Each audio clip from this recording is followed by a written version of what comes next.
Example 5.25.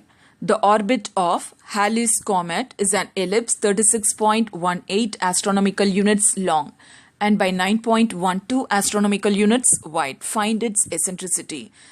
Astronomical unit அப்படிங்கிறது so உங்களுக்கு 1 kilometre அப்படிங்கிறது 1000 மீட்டருங்கிறது தெரியும். அதே போல் 1 astronomical unit அப்படின்னா 149,597,870 kilometre. That is the mean distance of sun and earth. அதாவது the semi-major axis of the earth's orbit. So 36.18 astronomical units long and by 9.12 astronomical units wide. Find its eccentricity in கேட்டிருக்காங்க. So now let us look at the diagram. So solar systemல Halley's Comet elliptical shapeல இப்படி தான் இருக்கும். Okay. So, now let us draw x-axis and y-axis. Mark A and A dash. So இதோடைய length இதோடைய wide தான் 36.18 astronomical unit ன்னு கொடுத்திருக்காங்க. இதோடைய length என்ன? Length of the major axis 2a. அப்ப 2a is equal to, we can write it as 36.18. 2a is equal to 36.18. அதே போல இதோடைய wideங்கிறது இங்க b dash. அதாவது length of the minor axis. So இதோடைய length 9.12 கொடுத்திருக்காங்க. 9.12 astronomical units. Length of the minor axis is 2b. Therefore 2b is equal to 9.12. So இதில இருந்து நம்ம a உடைய வேல்யூ என்ன, b உடைய வேல்யூ என்னன்னு obtain பண்ணிடலாம். a is equal to 36.18 divided by 2. So cancel பண்ணுங்க. We get 18.09. 36.18ல பாதி எவ்வளோ? 18.09. அதே போல b is equal to 9.12 divided by 2. So இதில பாதி 9.12ல பாதி எவ்வளோ? 4.56. So cancel பண்ணியும் பார்த்துக்கோங்க. Eccentricity obtain பண்ண சொல்லியிருக்காங்க. You are asked to find the eccentricity of Halley's Comet. Ellipseல eccentricity E உடைய ஃபார்முலா என்ன? E is equal to root of 1 minus b square divided by a square. So இந்த formula உங்களுக்கு b square is equal to a square into 1 minus e square. அதில் இருந்து நீங்கள் obtain பண்ண formula தான் E.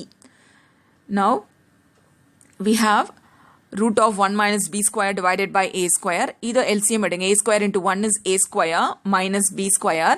The whole thing divided by square root குள்ள இருக்கும் போது a square ன்னு வரும். Okay. a square square root விட்டு வெளியே எடுத்து எழுதும் போது ஏன் ஆகும். அப்ப பாருங்க நியூமரேட்டர்ல மட்டும் தான் ஸ்கொயர் ரூட் கண்டெய்ன் ஆயிருக்கு. root a square minus b square divided by a. square root a square minus b square divided by a. So இந்த ஸ்டெப் நீங்க எழுத வேண்டாம். ஓகே, டைரக்டா இதை எழுதிடலாம்.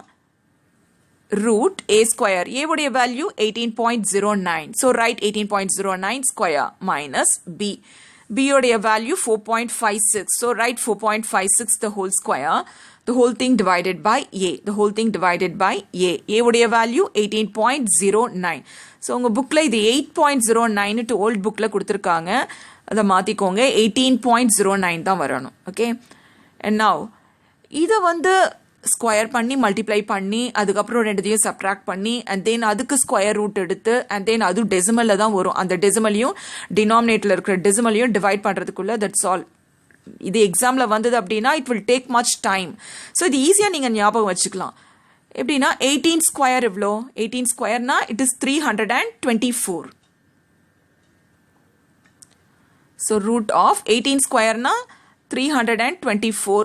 decimal some number will come. Okay, minus இது 4.56 square இருக்கு. அதாவது 5 square na 25. இது அதை விட கம்மி இல்லையா? 4.56 தானே இருக்கு. So 25 na let us take 24 point some decimal. The whole thing divided by 18.09.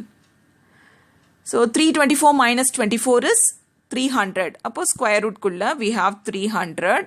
Some decimal வரும். But நம்ம approximate தான் நம்ம எடுத்துக்கிறோம். 18.09. And now root kulla 300 irukku. 300 is not a perfect square, but we know that 17 square is 289 and 18 square is 324. So அதுக்கு இடையில தானே இந்த number இருக்கு. So அப்படின்னா ஸ்கொயர் ரூட் 300ங்கிறது 17 பாயிண்ட் சம் டெசிமல்ல வரும். 17 பாயிண்ட் சம் டெசிமல்ல இருக்கும். டினாமினேட்டர்ல 18 பாயிண்ட் டெசிமல்ல இருக்கு. இன் கேஸ் இப்போ நியூமரேட்டர்ல 17ங்கிறது 18 எடுத்து அப்படின்னா 18 by 18 will become 1. So இங்க 18 விட ரொம்ப கொஞ்சம் லெஸ்ஸா தான் இருக்கு. Okay, nearest to 18. ஸோ அப்படின்னா இதை கேன்சல் பண்ணும் போது நியரஸ்ட் the value of 1க்கு ஈக்குவலா வரும். அதை நம்ம 0.97 அப்படின்னு அசியூம் பண்ணிக்கலாம். So let it be approximate value will be 0.97. Thank you, children.